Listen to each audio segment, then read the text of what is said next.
Bueno, imaginemos por un momento el peor diagnóstico posible. Un especialista entra en la consulta y confirma los peores temores, pero enseguida pone sobre la mesa un plan de batalla. Claro, un plan con tratamientos agresivos, ciclos súper estrictos, un equipo médico de élite. Todo lo necesario. Exacto. El paciente se aferra a esa tabla de salvación, empieza el duro proceso y de repente, una mañana, las puertas del centro oncológico amanecen cerradas. ¡Qué locura! Y lo más escalofriante de todo esto es que el cierre no ocurre porque la ciencia se haya quedado sin opciones frente a la enfermedad, no. ¿Qué va? El candado se pone porque en un despacho administrativo a kilómetros de distancia hay dos entidades que son incapaces de ponerse de acuerdo sobre el pago de unas facturas. O sea que el soporte vital se interrumpe por pura y dura burocracia. Tal cual. Y, a ver, podría parecer el planteamiento de una novela distópica, pero es exactamente el escenario real que marca el análisis de hoy, 29 de abril de 2026. Pues sí, es una realidad que efectivamente deja de piedra a quien decida asomarse a los detalles de este colapso. Porque, madre mía. Yo me he quedado pasmada preparándolo, la verdad, para intentar comprender cómo se cruza esa línea roja. Esta inmersión profunda cuenta con dos fuentes documentales excepcionales. Ujú. Por un lado tenemos el reportaje de última hora emitido por la cadena Blue Radio. Este expone el choque frontal entre el Instituto Nacional de Cancerología de Colombia, o sea, el INC, y la nueva EPS. Y por otro lado contamos con un análisis médico-legal súper minucioso que ha sido elaborado por el doctor Jorge Augusto Miranda Cadavid. Y este documento es clave porque disecciona los verdaderos engranajes de esta crisis. Exacto. Así que la misión o el objetivo principal de nuestra exploración de hoy es desentrañar cómo un conflicto puramente económico ha acabado así. Un conflicto protagonizado además por dos instituciones vinculadas al propio Estado. Eso es lo más fuerte. Cómo han desembocado en la insólita decisión de suspender tratamientos contra el cáncer. Y es un enfoque totalmente necesario porque al cruzar la información de ambas fuentes, lo que emerge no es un simple problema de liquidez. Claro, es algo más profundo. Sí, es un fallo sistémico en la propia arquitectura de la gestión pública. Es que para mí es como si el brazo izquierdo de una persona decidiera cortarle la circulación al brazo derecho, porque le debe dinero olvidando que al final ambos pertenecen al mismo cuerpo. Vale, vamos a desgranar esto, porque antes de sumergirnos en los laberintos legales, resulta imperativo establecer qué acaba de suceder hoy mismo. Pues según detalla la prensa, el cráter mediático que ha dejado este anuncio no tiene precedentes recientes. Ya te digo. El Instituto Nacional de Cancerología ha lanzado un comunicado fulminante. A partir de este viernes, 1 de mayo, se corta de raíz la atención a cualquier paciente oncológico que esté afiliado a la nueva EPS. Se bloquean las consultas de seguimiento, se paralizan los tratamientos continuos y hasta se suspenden los procedimientos programados. Es tremendo. Totalmente. El documento especifica que solo quedan dos excepciones mínimas para no incurrir en abandono letal. Bueno, algo es algo. ¿Cuáles son? Pues se mantendrá la atención para las urgencias oncológicas de 24 horas y se seguirá tratando a los menores de edad. Claro, es que si no... Pero para el resto de los adultos, el servicio ha dejado de existir de la noche a la mañana. Y la dimensión humana de esta medida se comprende mejor al mirar las cifras operativas que expone el reportaje. Porque el Instituto Nacional de Cancerología no es un centro secundario de barrio. Que va, es enorme. Atiende aproximadamente a 25.000 pacientes. 25.000.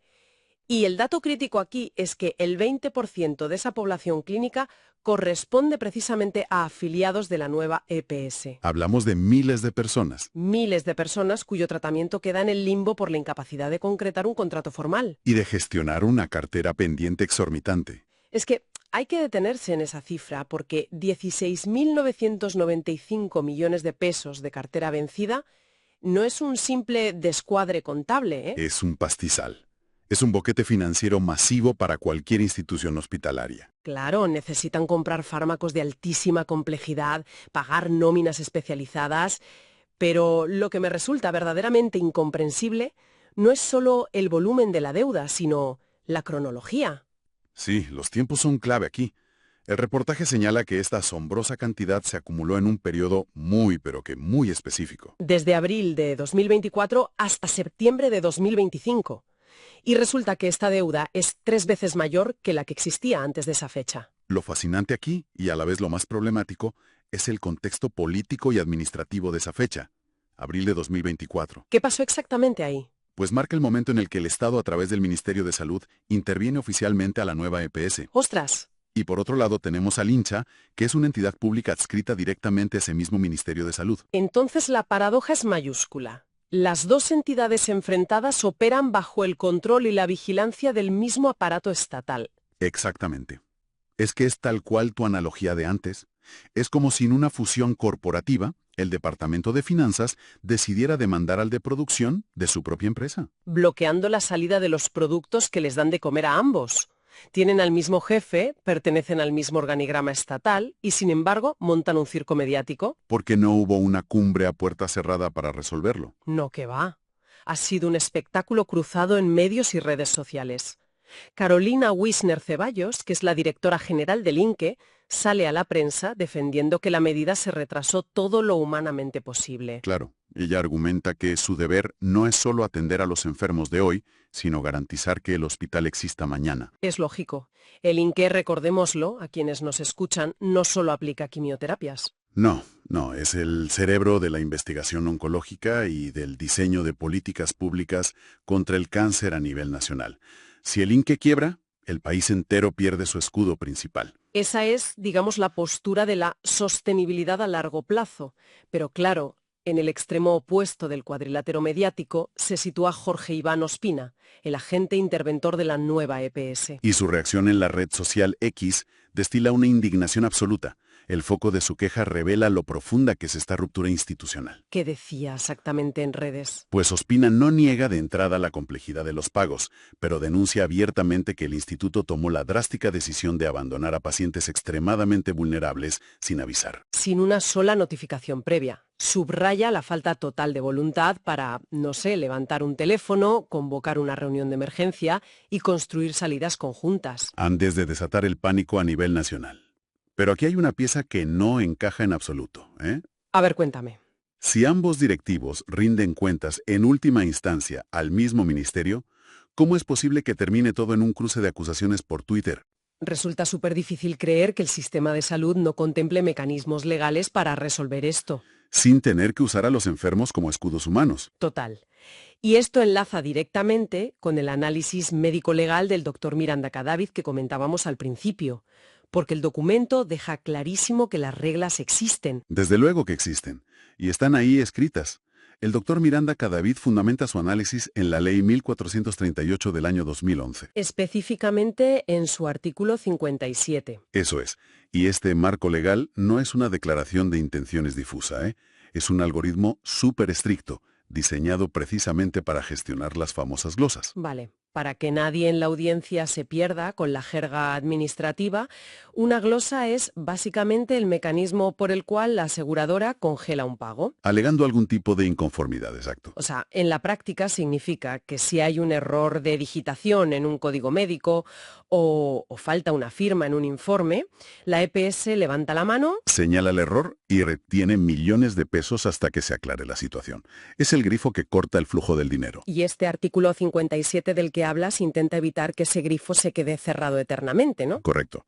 Miranda Cadavid utiliza una imagen muy precisa. Lo define como un reloj de arena perentorio. El funcionamiento cronometrado es inamovible. A ver cómo funciona ese reloj.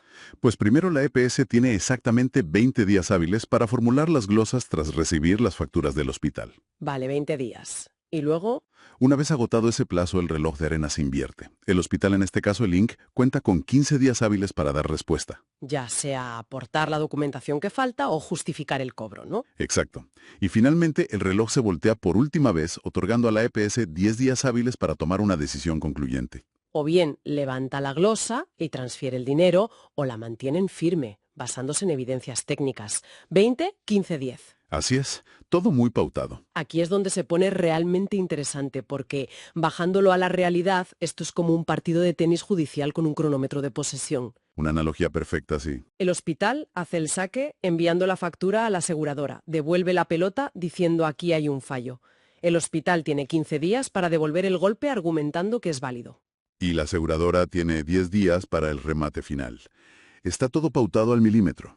Pero si hemos llegado a un punto donde se bloquea el acceso a miles de enfermos, la conclusión lógica es que alguien en este partido dejó de devolver la pelota.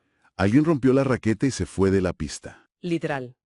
Ahora bien, el análisis plantea una duda fundamental sobre la legalidad de esta rabieta administrativa. Ujú. Si a una clínica privada no le pagan, rescinde el contrato y cierra. Es su derecho empresarial.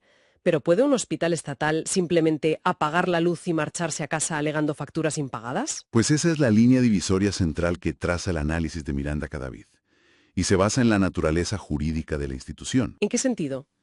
En el sector privado, el incumplimiento económico puede justificar la suspensión de servicios. Es el libre mercado. Claro. Sin embargo, el Instituto Nacional de Cancerología ostenta una categoría muy distinta. Es una empresa social del Estado, OS. Vale, una ES. ¿Y qué implica eso legalmente? El documento detalla que el INC adquirió durante el gobierno de Petro una condición muy particular de autonomía administrativa, técnica y financiera. O sea, dotada de personería jurídica y patrimonio propio. Pero esa autonomía no significa que operen fuera del alcance del Estado, ¿verdad? Yo entiendo que siguen siendo públicos. En absoluto. Siguen dentro. Significa que gestionan recursos públicos bajo las reglas de la Ley Orgánica de Presupuesto. Ya. Pero su misión última no es la rentabilidad mercantil, sino el cumplimiento de un mandato estatal supremo, el control integral del cáncer. Impago entre dos corporaciones cualquiera. Si conectamos esto con el panorama general de la administración pública, se hace evidente que este enfrentamiento no pertenece al ámbito del mercado privado. Nos encontramos ante un conflicto interadministrativo puro y duro. Es en esencia el Estado librando una batalla legal contra sí mismo. Qué locura, de verdad. Y la consecuencia directa es el despilfarro de los impuestos de todos nosotros. Impuestos que se destinan a sostener procesos de defensa jurídica, horas y horas de abogados y trabas burocráticas entre dos brazos del mismo ente gubernamental. Provocando un daño irreversible al patrimonio institucional. Es un desgaste absurdo. El Estado inyectando capital en pleitos internos mientras los quirófanos corren el riesgo de quedar inoperativos. Por falta de presupuesto exacto. Y al llegar a este punto, emerge para mí la dimensión más oscura de este choque institucional, que es la forma en que se ha utilizado la vulnerabilidad de las personas. Totalmente de acuerdo. El documento de Miranda Cadavid lanza una crítica feroz contra lo que él denomina la estrategia mediática del INC. Porque publicar un comunicado en la prensa nacional anunciando a pacientes oncológicos que se quedan sin tratamiento a final de semana, pues a ver, no es un mero trámite informativo. Es, desde el punto de vista clínico, una negligencia absoluta. El análisis introduce aquí un concepto médico clave, el choque de ansiedad. El choque de ansiedad. Sí, cuando se emite este tipo de ultimátum a través de los medios, el impacto en la población sana puede quedarse en una simple indignación social. Lo lees en el periódico y te enfadas, claro. Pero en un paciente que atraviesa la dura realidad del cáncer, genera un cuadro de estrés agudo. Y hay que enfatizar que este choque de ansiedad no es simplemente pasar un mal rato o sentir frustración ante las noticias. No, va mucho más allá. Las fuentes destacan que el terror a perder la continuidad del tratamiento tiene una repercusión fisiológica directa. Fisiológica sí. Un retraso en los ciclos de quimioterapia o radioterapia puede ser letal. Y ese pánico sostenido eleva los niveles de estrés hasta el punto de deteriorar drásticamente la capacidad de respuesta del sistema inmunológico. Además de que merma la adherencia general a los tratamientos. Convierte a un paciente que a lo mejor estaba en vías de estabilización en un individuo médicamente vulnerable de un día para otro. Entonces, ¿qué significa todo esto? Esto plantea una pregunta importante en el terreno ético y de gestión pública. Y el doctor Miranda Cadavid no esquiva el bulto. El documento cuestiona frontalmente si existe alguna justificación legítima para convertir a pacientes en riesgo vital extremo en, y cito textualmente, moneda de cambio. Es decir, utilizar el pánico y el deterioro clínico de miles de ciudadanos como una herramienta de presión mediática para lograr la resolución de un entuerto contable. Que independientemente de quién tenga la razón en el balance financiero, este tipo de maniobras dinamita por completo la confianza ciudadana en la intervención estatal. Claro, la lectura que se hace desde fuera es devastadora. Si el gobierno intervino la nueva EPS en abril de 2024 para teóricamente rescatarla y asegurar la salud de sus afiliados, Y resulta que un año y medio después, el hospital público insignia del país amenaza con dejar en la calle a esos mismos pacientes. pues la imagen que se proyecta es la de un sistema fuera de control. Pero espera, que la frustración real llega al leer la segunda mitad del análisis jurídico. ¿Así? Resulta que esta crisis monumental podría haberse desactivado en silencio. ¿En silencio? ¿Cómo? Porque el documento señala 3 alternativas institucionales súper específicas que fueron completamente ignoradas. Madre mía. A ver, vamos con la primera. Efectivamente. La primera de las vías no exploradas es la llamada mesa de flujo de recursos directa. Vale, ¿y eso qué es? Esta herramienta permite establecer un diálogo tripartito forzoso. La idea es sentar a la misma mesa a las directivas del Instituto Nacional de Cancerología y de la nueva EPS junto con el Ministerio de Salud. Todo bajo la supervisión directa y la mediación de la Superintendencia Nacional de Salud, la Supersalud. Exacto. Y el objetivo de este mecanismo no es debatir durante meses, sino forzar la firma inmediata de actas de compromiso. Para liberar el pago directo de aquellas facturas que no presentan ninguna objeción técnica, garantizando la liquidez del hospital sin paralizar la atención médica. O sea, meter al árbitro en la sala de juntas para obligar a que el dinero que no está en disputa fluya inmediatamente. En lugar de bloquear el 100% de los fondos por una discrepancia parcial. Tiene toda la lógica del mundo. Pero había una segunda opción centrada también en la capacidad de la Supersalud, ¿cierto? Sí, el documento señala la conciliación extrajudicial permanente. Tal y como establece la Ley 1438, la Superintendencia posee facultades jurisdiccionales que le permiten dirimir estos conflictos de manera vinculante. Casi con la autoridad de un tribunal. Exactamente. El problema que identifica la fuente es que esta maquinaria legal suele operar desde la reacción. Ya claro, se invoca cuando los servicios ya están suspendidos y el escándalo es público en todos los telediarios. El análisis defiende que la Supersalud debió intervenir con un carácter preventivo muchísimo antes, exigiendo el saneamiento de la cartera desde el momento en que se evidenció la tendencia al alza de la deuda a finales de 2024. Prevenir en vez de curar. Y sin embargo, la tercera vía parece lo más lógica desde el puro sentido común, teniendo en cuenta la naturaleza de los protagonistas. La compensación de deudas. Eso es. El documento habla de la compensación de deudas. Pensemos en esto. Si tanto el hospital que exige el cobro como la aseguradora que debe el dinero están bajo la órbita de intervención y control del Estado, ¿no resulta evidente que las esferas superiores, como el Ministerio de Hacienda, podrían ejecutar un ajuste contable directo? Un cruce de cuentas, sí. Un movimiento de partidas presupuestarias de emergencia o algo que solucione el agujero financiero en los despachos ministeriales sin que el paciente oncológico tenga siquiera que enterarse. Pues sí, esa es la esencia de la compensación de deudas interadministrativa, y su viabilidad técnica es indudable. Pero claro, no se hizo. ¿No?